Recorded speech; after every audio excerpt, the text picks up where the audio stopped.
Good morning, good afternoon, good evening, whatever time it is, wherever you are right now.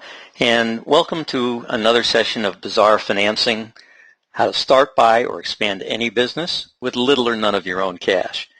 And normally on these sessions, what we try to do is to introduce you to new methods of financing, techniques, bring you up to date on what's working and how to structure your acquisition so that you can get it done, you can get the financing that you need. All those very specific things that are essential elements, that's why we call it essentials, I guess, essential elements in putting together your transaction and getting it closed. Today we're going to do something a little different. We're actually going to do something that's more important. What we're going to do today is we're going to look at how are you encasing your objectives? How are you framing what it is you want to do? How are you structuring your own mind and your own future in a way where all the pieces can be assembled in an orderly way and can manifest themselves into a definite form that is the business that you want to thrive into the future.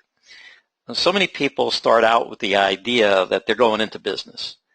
And when they do that, they hit piece here, they hit a piece there, they grab a piece of what they read over here and a piece of what they see someplace else, and they start assembling all the pieces and trying to work them into an organized methodology by which they're going to create something great in the world of business. But many people don't even apply the word great to it. They're so busy looking at how do I do this? How do I get into business? How do I? And all of it becomes a lot easier if you'll step back up to 30,000 feet and look at the really big picture of what your life's about in the world of business and what it is that needs to happen for you to achieve anything. And more importantly, what in the world is it that you're going to achieve? Because if you don't have your arms around all that, then how do you put the pieces together in an intelligent way? So here's what we're going to do today. We're going to look at a way of organizing your thoughts, your future, in a way that will enable you to move from level to level, step to step, and systematically over time achieve something that is the kind of business that you want to ultimately end up with. What you're looking at here is something that I refer to as the Entrepreneurial Success Continuum. Becoming an entrepreneur is not an event. It's a continuous process that goes on for the majority of the years of your adult life. And how you proceed through that process is going to determine the ultimate level of success that you're capable of achieving. So it's not enough to be competent. It's not enough to have skill sets or experience. Those things are just pieces of a continuum of things that you will assemble over time that will ultimately deposit you in some place at the end of your business career. And the only way that you have any chance of optimizing your own abilities, of getting to the maximum level that you are really capable of, is to understand the process and to envision from your very beginning what that process is going to look like for you, what it's going to be its end or its ultimate goal, and what are all the levels that you have to achieve in between, and have a sense of what you're going to do to achieve them. If you hit it ad hoc, piece here, piece there, react to this, react to that, the chances of you optimally arriving at your real, true capabilities are very, very slim. So let me take you through this process, and at each level, I'll try to give you a sense of what this chart is telling you and how to proceed through it in a way that will really take you to your ultimate success. What this is a chart that goes through the various levels that a person must achieve to advance to a higher and more competent level of entrepreneurism. And to reach the very top, which I identify there as an industry icon, you have to understand all of these areas and have a sense of what's going to have to happen to get you through it. I doubt that there is anybody who is an industry icon, whether they're a Branson, whether they're anybody that you know as the ultimate in their field. I doubt they got there on a hit and miss basis. All along the way, they were looking at their next level, their next steps, their next steps. What do they really want to become? How do they really see themselves? What is it that they're going to accomplish at the end? What is it that they feel they are relative to everyone else out there in their field? And I will guarantee you they've gone through a constant process of re-examining themselves, re-evaluating their position, re-evaluating their goals, restructuring their method of stepping to the future. And all along the way, they're proceeding through this continuum until they finally became that industry icon.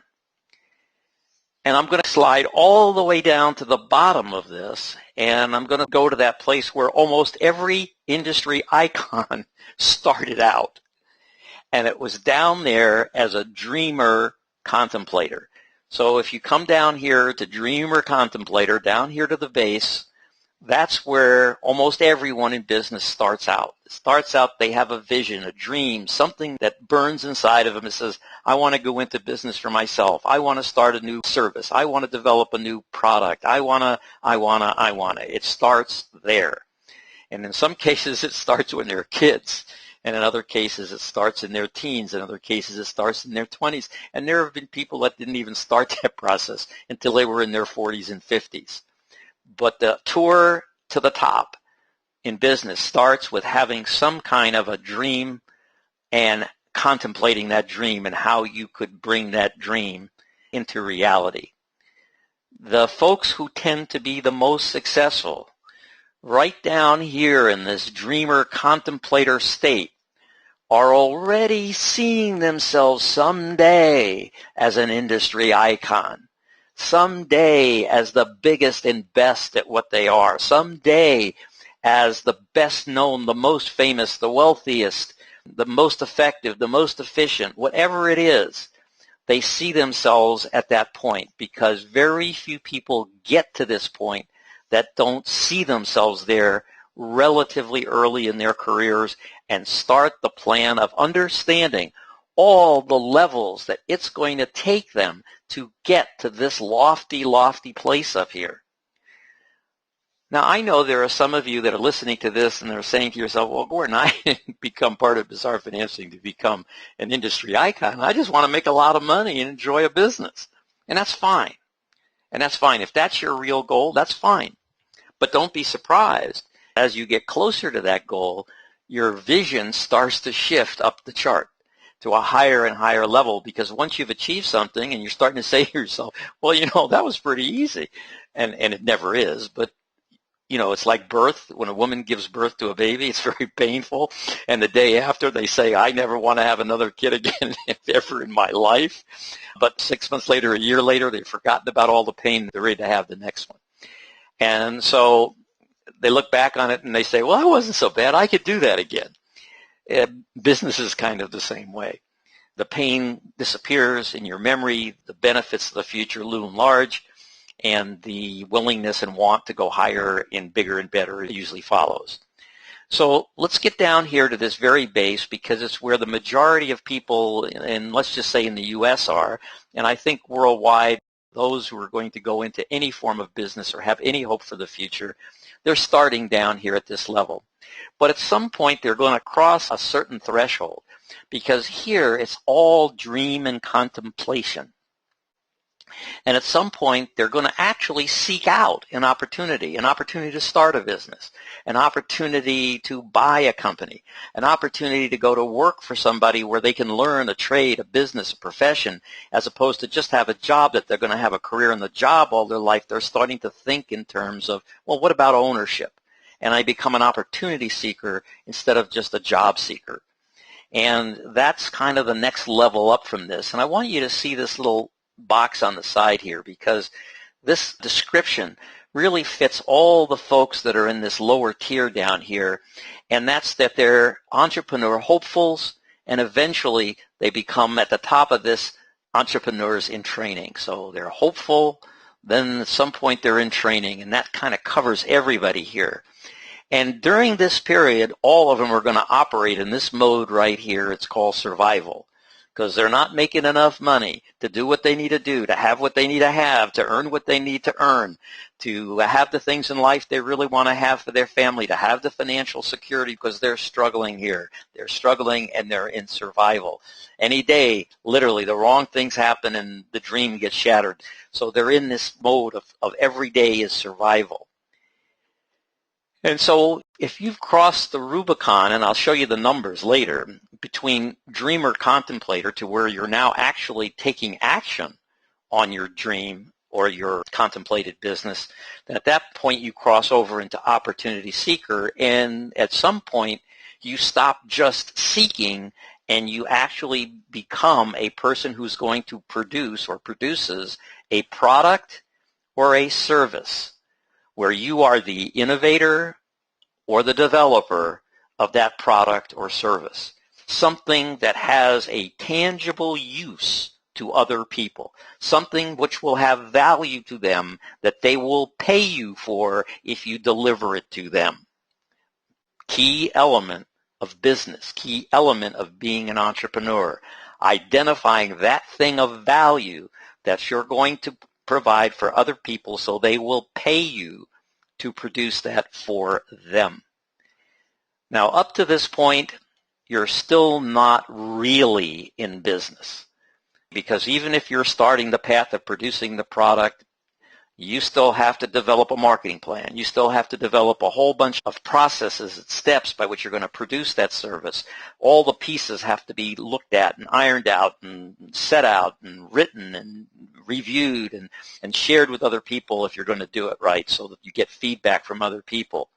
But it all starts to take impact when you cross this line here, and crossing this line is where you become a novice money raiser or resource leverager. You see, you are a microbe in a vast universe. You are virtually powerless by yourself. The only way you're ever going to accomplish anything in life meaningful is to leverage yourself through other people, so that your strength leveraged through one other person becomes two people's strength, and another person becomes 3, becomes 5, becomes 50, becomes 100, becomes 50,000 if you're big enough. And when you have 50,000 people doing the work that produces your vision and your dream, you become very powerful, and you can't do that unless you learn to leverage other people's money and leverage other people's resources. And so at the point that you start to transform this in a business, you start to become aware that with your own 2 arms and 2 hands, you can't do it. You can dig a ditch. You can be an employee for somebody else, but you can't be a business person unless you create the ability to raise money and leverage resources of other people. Now, once you get this, then you cross into the next level, which is a first-time business starter or a first-time business buyer. You can get into that business either way, but this is where it now becomes tangible that you're manifesting yourself into a structure by which you can produce this product or service, by which you can continue to innovate and develop, and which your business now conveys a value to people who will pay you for that service. It develops structure. It develops a shape, a form, a specificity that enables you to actually do it, So crossing this line here is very big, but you're still in survival. You may not be hopeful anymore, but you're sure in training. And even when you're a fledgling business operator, you're running the business, the money's coming in, the sales are getting made, the employers are being hired and managed and fired, and the product's getting built, and all the right things are happening. the stuff that you're going to be doing in the way of putting out fires, and this thing went wrong and that thing went wrong and I don't know how to handle this. What do I do? You take a training program. You're constantly trying to improve yourself, improve your organization, improve what you're doing. Fires everywhere. You got to handle them because you don't have a big enough staff of people yet, of competency where they've had the experience that you didn't have. And so doing those things is still major, major struggle. Now, this is an important stage. Why? Because until you've gotten here, you don't even understand all the things that are going to happen to you as you evolve through the various continuum levels of being an entrepreneur. And this is where you're first going to be able to really say to yourself, what is it that you really want to be? Because down here, you may have been dreaming about it becoming an icon, but now it's all becoming more real to you. The obstacles and the challenges that you're going to face in this process, they're becoming real. They're becoming tangible. You're starting to really test your competency. You're testing your insights. You're testing your skill sets. You're expanding those skill sets to encompass more and more and more of what it really takes to run and build a successful business. What's scary is that a lot of people who don't understand this full process and who are the first-time business buyers are buying businesses from fledgling business operators who themselves haven't gotten past that, are frustrated, want to sell their business, and somehow they think by buying a business they're going to be in business and be ahead of all this. So the first thing I want to tell you here is that when you're in this place, don't look to buy a small, tiny business that's struggling and surviving, because it won't take you to your next step. You're going to be right back in the same place you are. The only difference is you'll be the owner instead of an employee, and the money on the line and the risk on the line will be yours. So if you're going to be a first-time business buyer, you got to look up the scale here and say, okay, I want a business that's up here somewhere so that I don't have to go through all this again now as the owner. Okay, so the very important part of the process. And where does this process start to take a different form? When is it that you're going to get out of survival? When is it that you're going to be through a very significant part of the training process that never disappears, but it becomes less and less of a factor? Is when you become an intermediate money raiser and resource leverager. So here, you're trying to leverage your credit cards. Here, you're trying to leverage other people's experience when you hire them as an employee. Here, you're doing very nominal things that orchestrate other people's resources. Here, you're taking that to another dimension. You're learning how to raise money from a bank. You're learning how to raise money from an asset-based lender. You're learning how to get investors into your project, albeit small ones. You've learned how to make a proposal to an investor to show them, hey, listen, you put money behind me. Here's my pro forma. Here's how it's going to work. Here's the money you're going to make when you support me. And you're able to persuasively share these ideas with them, refer back to the struggles you had, how you solved them, and here with this money, here's what's going to take your business forward, and here's what's in it for them. So it's a major, major step to take this, because now with money and resources, you become the sales expander and the cost reducer. Down here, nothing's really in control. The only reason that you aren't overspending for some things is because you yourself roll up your sleeves. You negotiate the purchase of something. It's everything is you. You have to do everything. And you don't have anybody working for you good enough to do it anywhere near as good as you can. At least that's your feeling. And so you're doing everything, and you're limited by the limits of your own capabilities. But up here, you're starting to leverage yourself through other people. You're learning how to get capital. You're learning how to make people your partner. You're learning how to do joint ventures that get other people who have capital to do things for you. You're learning how to outsource things so that other people who already have all the tools in place, just by you paying them a fee, will get it done for you.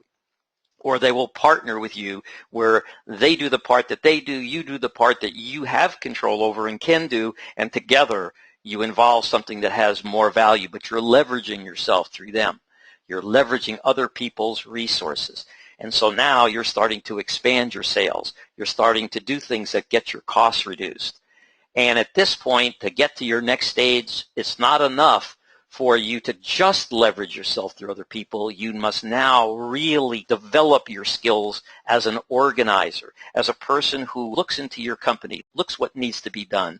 At this point, you're no longer working in your business. You start to work on your business, where you're looking at all of the pieces of that business and you're saying, how can I make this more efficient? How can I create a set of forms that standardize the information that's gathered so that I can delegate this to other people? And all they got to do is fill out the form and follow the standards and the procedures that I've set out in this manual. Now I can train another person to do that because it's in writing.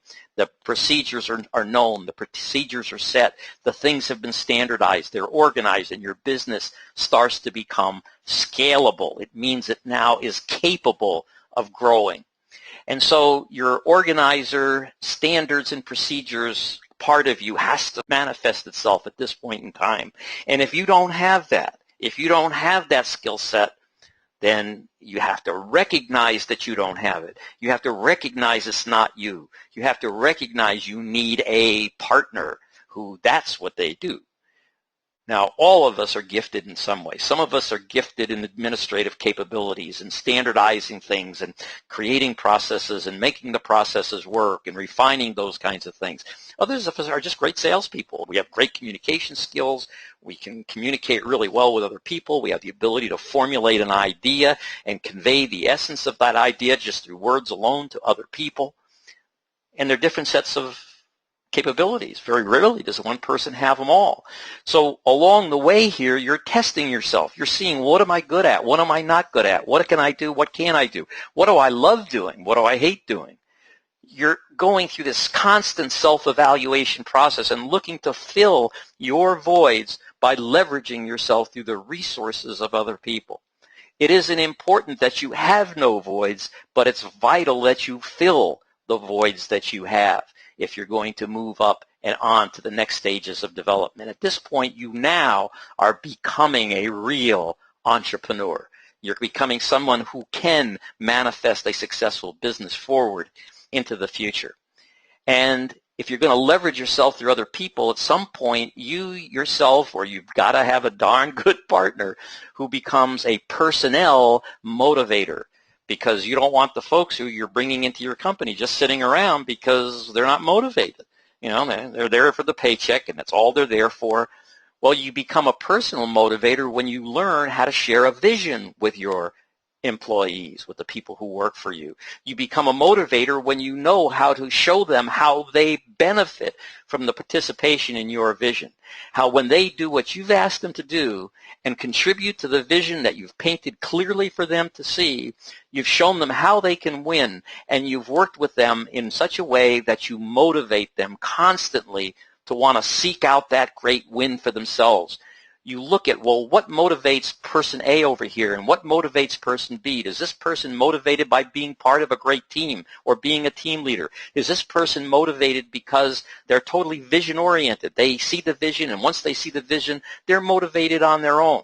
Everybody's motivated differently, and your skill sets now become, how do I tease out of my relationships with each person an understanding of what motivates them? And then how do I feed that back to them so I'm a constant source of motivation to them? Sometimes it's just something simple like recognition. You keep recognizing somebody's achievements and they want to please you more, and they go out and do it bigger and better next time.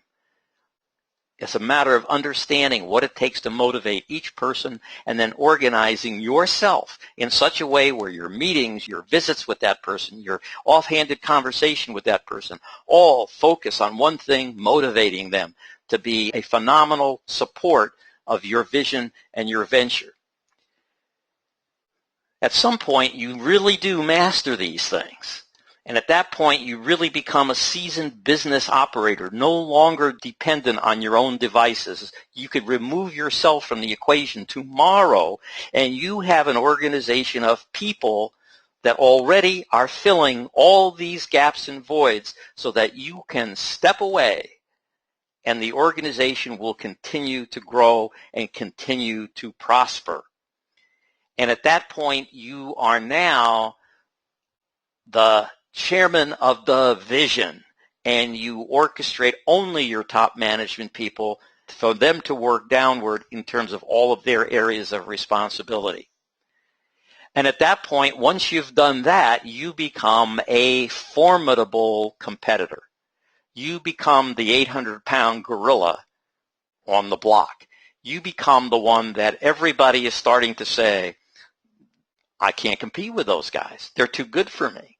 If they move into my market, I'm dead, because they know how to run this business. They know how to build their organization. They know how to sell their product or service. They know how to provide service. They know how to organize it so that nothing falls between the cracks. Am I painting a picture here? Are you kind of getting it? Okay, now, once you've passed this, some people will say, hey, man, that's it for me. I'm the 800-pound gorilla on the block. I'm happy. You know, I'm going on vacation, and I'll come back to my business that's running itself. If that's your final goal, that's fine. There's nothing wrong with that goal. But I'll also guarantee you this, if you're young enough when you get here, you're not going to be happy being there. You may be there for a year or two thinking you're happy, but I guarantee you won't be. Because at some point, there's something in the human nature that wants to be bigger, better, faster, happier, more powerful. And that's just built into our genetics. And so at some point, it takes over. And so somewhere along here, you're going to want to go from being the guy who did it once to the guy who did it again. And you're going to become a serial business starter and buyer. So, all right, I did it here. Let me see if I can do it in this industry. And you may sell out the business in the other industry, put the money in the bank, do something with it, whatever you do with it, and go do it again. Or you may keep that, you know, kind of as your base company, and then go out and do it again. But at some point, once you've done it, you start to look back and say, you know, it wasn't so bad. And you'll forget all the pain it took to get there. And you're starting with what you already know how to do, your already proven skill set, cash in the bank, good credit, because you've earned it all. And so at that point, it's only natural to say, well, can I do it again? And next thing you know, you're looking to start or buy another business. And when you've done that the second time, you then become that serial business starter and buyer.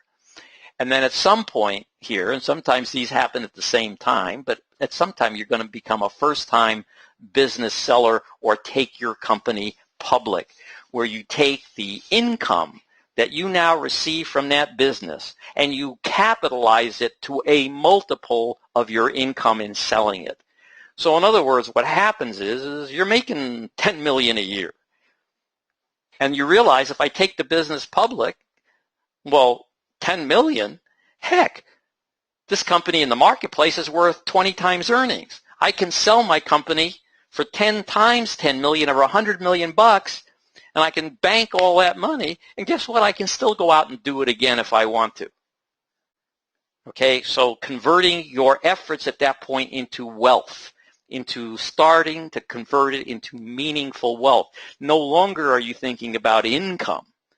Now you're thinking about wealth creation. That's the level that you're at now, is creating wealth, multiples of income created into wealth through either selling your company to a strategic buyer who will pay you more for it than it's worth, or taking your company public to where the public marketplace will pay you 10 times, 20 times, 30 times earnings to be an owner of your company. And then to cross into the next realm. At this point, you're still an entrepreneur, albeit a damn good one. But to become a master entrepreneur, one more thing has to happen to move you into that threshold.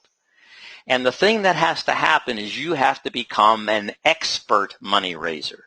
No longer are you trying to raise a few $100,000 for this project, or get a $5 million credit line at your bank, or even sell your company for $100 million.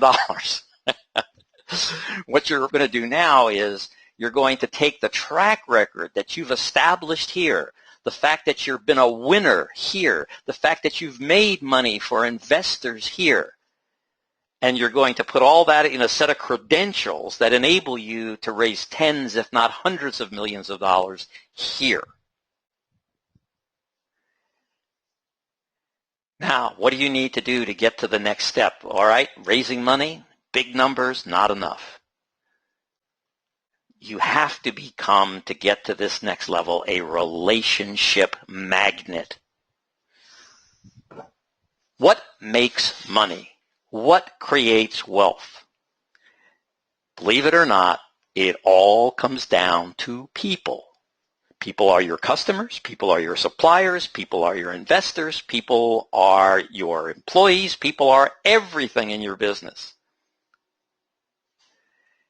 And what you become, if you do this right, is a relationship magnet because you are who you are and because you exude this credibility and success. People want to be associated with you. They want to be a part of what you're doing. You draw other high-powered people to you because they recognize in you is something first that they see in themselves if they have it, or they see in you what they want to be if they don't have it. They want to get close to you. They want to be a part of what you do, and you become a relationship magnet drawing the power and forces of the world to you because of what you've done in achieving all of these other levels, raising yourself to this point. And as a relationship magnet, it enables you to orchestrate the time, talent, and resources of other people to accomplish everything you want to in your vision of your business. And at this point, your vision, if it isn't already there, will have exploded as to what you're capable of, what you can accomplish in life. Your imagination is your only limit. And then there is another step over that, because once you've learned to do all this relationship magneting, at that point you become a serial business seller or do multiple public offerings. Because now there's so much activity going on, there's so many things going on with you that the machinery is no longer about building a business. It's about managing an empire. Different focus. And so you become that serial business seller, serial doer of public offerings, constantly raising money, constantly building your company, constantly exchanging values for bigger values. And if you've done this right, you become a major enterprise builder. You build a major manufacturing company. You build a General Motors. You build a Google. You build these major companies that are only done by people of tremendous character and gravitas. And then eventually, if you're really at the top, you become a serial major enterprise builder. You don't just build one great company, you build 2 great companies, 3 great companies during the course of your lifetime. And then once you've done that, you are qualifying yourself to become that industry icon, that person that everybody in that industry knows is at the pinnacle, knows is at the top, knows that they have the magic touch, knows that everything they touch turns to gold. And that status multiplies all of the capabilities underneath them. Talk about relationship magnet. Everybody wants to be next to and with that industry icon. And it's all about, as you're developing out these relationships, orchestrating that to build a vision, build your dream. Now, some people do this quicker than others. Some people it takes 20, 30 years to do it. Some people do it in 10. Today it can be done in 10 years. Why? Because the leverageability of today's communication technology and information technology is incredible. And so if you can manifest those characteristics in yourself fast enough, the technology today enables you to explode within a few years through all of those levels. It's not like it was in the mid-1900s where it took 20 years and it didn't matter what you did or how you did it. It took that kind of time. Today, it can be done in 5 years. It won't happen often, but it will. And you'll see that there are industry icons out there that 5 years after they started it, they were the head of Google. They were the head of Uber.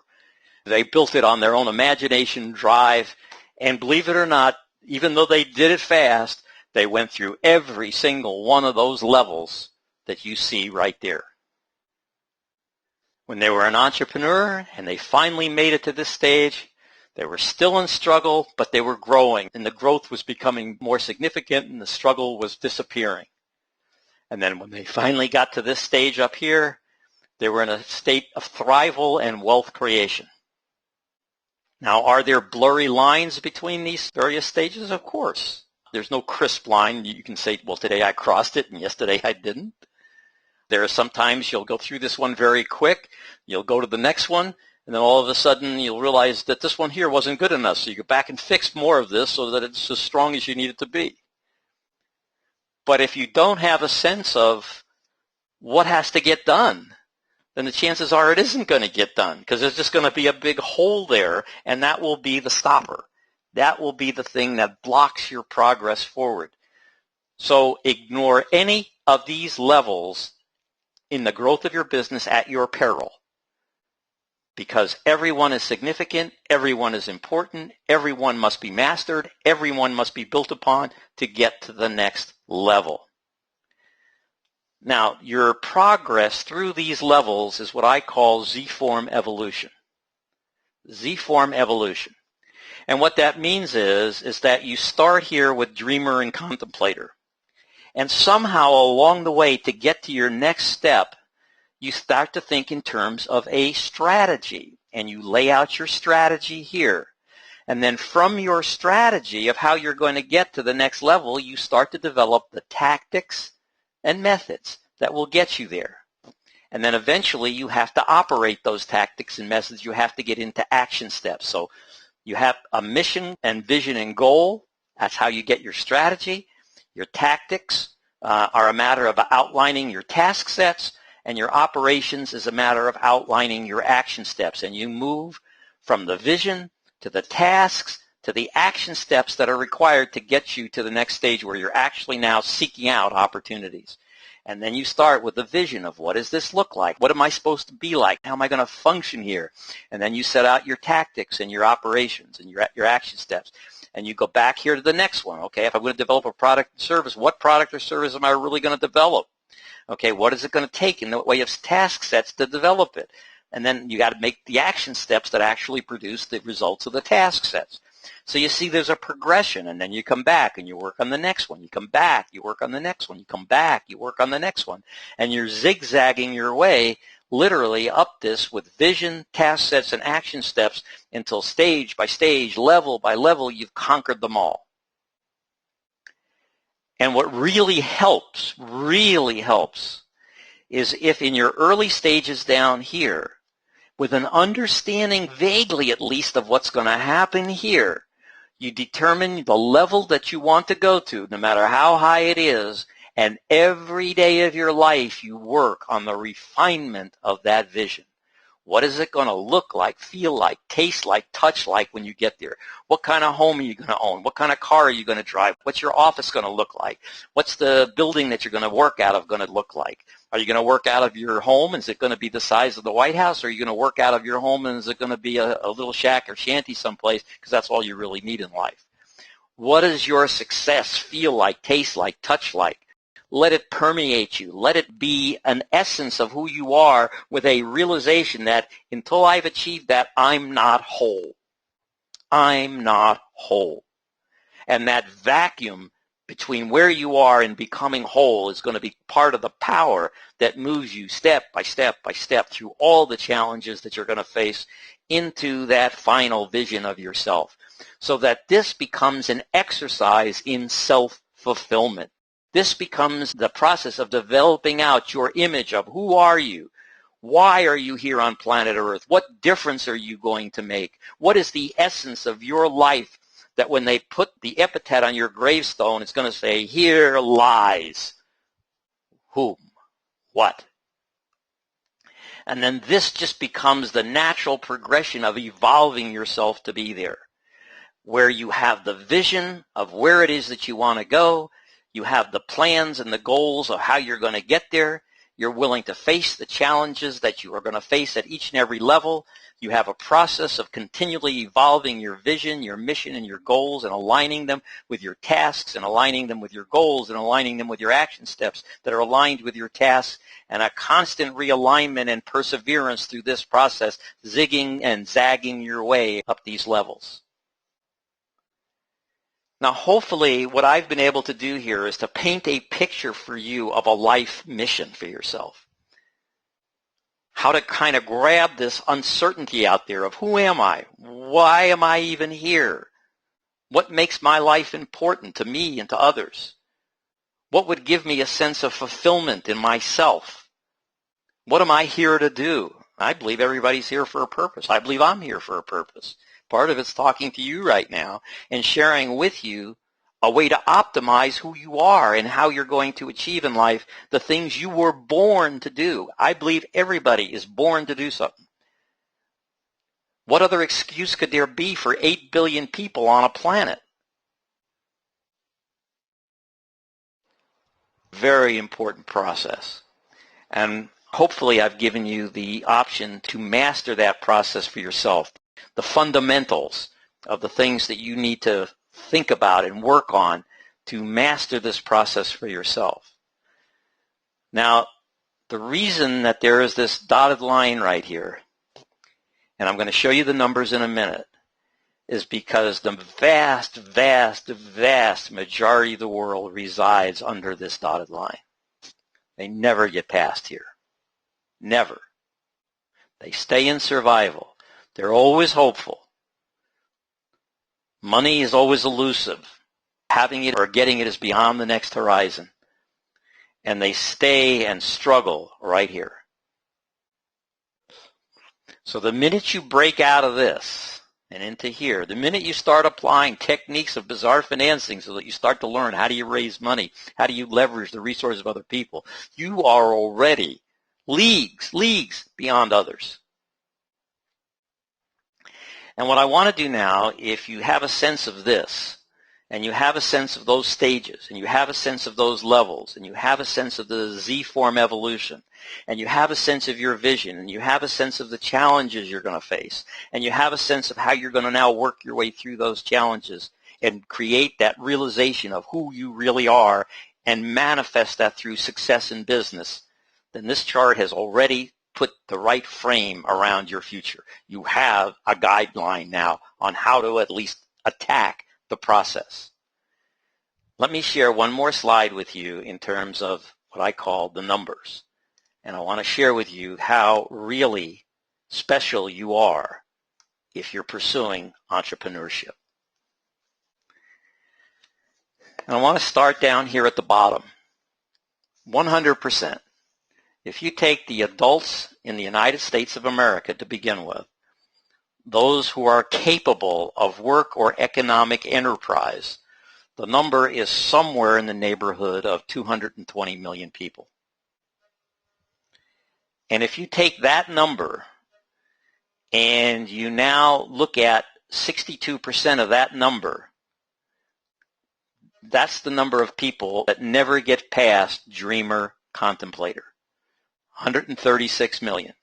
Okay? That's how many never take the next step. 48% will take the next step and become an opportunity seeker at some point in their life. They'll start a home business. They'll actually start a regular business. They'll try to buy a company, or they will actually look to buy a company. They'll actually get out there to try to do those things. Not do them, try to do them. Okay, and so now you're talking 65 million people, almost 66 million will do that. Then those who actually develop a product or service that can become a business, 31% will do that. So you have 42 million that now are there. And those that actually can raise money, you're now down to 24%. 33 million that at some point will go out and raise some money, even if it's from relatives, a loan from dad, a loan from granddad, a loan from somebody, where they've actually gone out and leveraged some money to actually do something with respect to getting themselves into a business. And let me stay away from the percentages because these almost don't mean anything. The numbers is really where you're at. Now, by the way, these numbers come from a lot of different studies that have been done on entrepreneurs. But it's very hard to get this information. So if anybody was to say to me, well, how do you know that's the number? Well, there is no way to know that that's the number, but I'll guarantee you it's close. It's close. You know, maybe they're 5 or 10% off, but they're close. So now you're down to 33 million who have really done what it takes to try to get that first-time business and the first-time business buyer or seller. So those who actually do it, start or buy, you're now down to 27 million. And then to get to that level of just fledgling business operator, these guys, a good part of them fail within the first year. So by the end of a year of actually just operating for a year, you're now down to 19,455,000. Now, for those who get out of the survival and into the struggle and growth, the number takes a dramatic dive.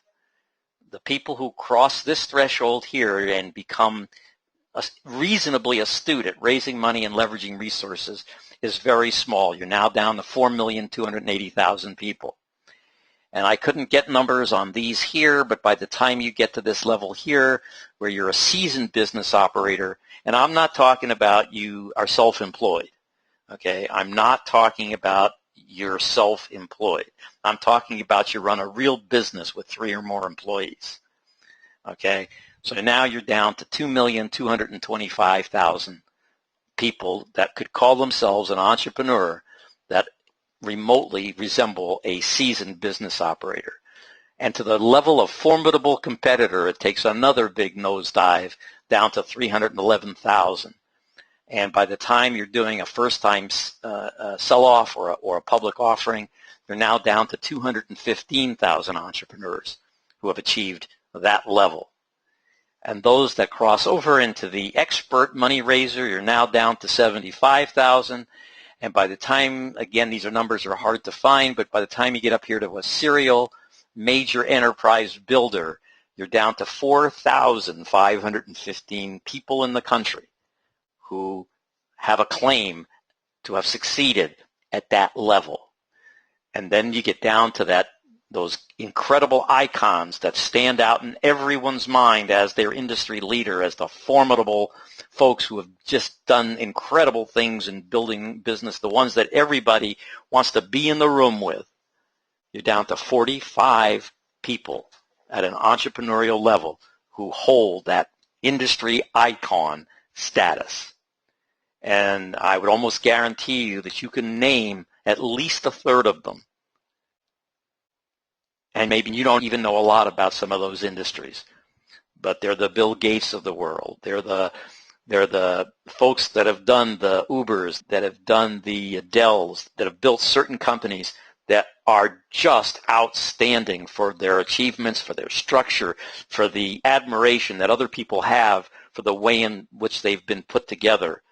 The Sam Waltons of the world. Sam's not with us anymore, so he wouldn't be in that icon status anymore because these are all live people. But you know the type and the character and the caliber of person that we're talking about here. So I leave you with this chart, and I'm going to recommend highly that each of you re-listen to this webinar several times, because you will hear different things each time that you re-listen to it. And that you take time and invest that time in yourself to develop your own clarity of where you are today on this chart, and be honest with yourself. Doesn't matter where you are, but be honest with yourself. And then start to envision, where on this chart do you want to rise to? Where do you want to be at the end of your career? How much wealth do you want to have created? What will it take to make you happy? What will it take to give you a sense of realization of who you really are in the world we live in? And then work on that vision. Work on the end vision that you want for yourself. Work on where you are. Work yourself what it's going to take to get through each one of these layers and levels, and start to see yourself achieving those things. The power of your subconscious mind is very, very strong. It will deliver to you those things that your conscious mind focuses on. It's aware of everything going on in your surroundings, and it will bring to your attention whatever you need to move on to your next step, provided you speak clearly to your own subconscious. And so you're going to reduce to a conscious state every one of these levels and what it feels like, looks like, touches like, how you're going to achieve it, what your Z evolution path is going to look like. And then you're going to start to fill it in. So you're going to start to look at, here is my vision. You write it down. Here is the strategies and tactics that I'm going to use. Here are the action steps I'm going to take to do this. Get clear on what it takes to move yourself through that Z-form evolution. And with that clarity, with that focus, of your conscious mind, your subconscious mind will pull resources from the very air around you for you to connect with, to meet, to link up with, to have available to you. It will create pathways for you that you don't see right now because your focus is in a totally different direction. The world opens up to you with that level of clarity. So I leave you with that. I want to thank you all for being here today and for being a part of this with me, and make this successful business manifest for yourself. See you at this time next month.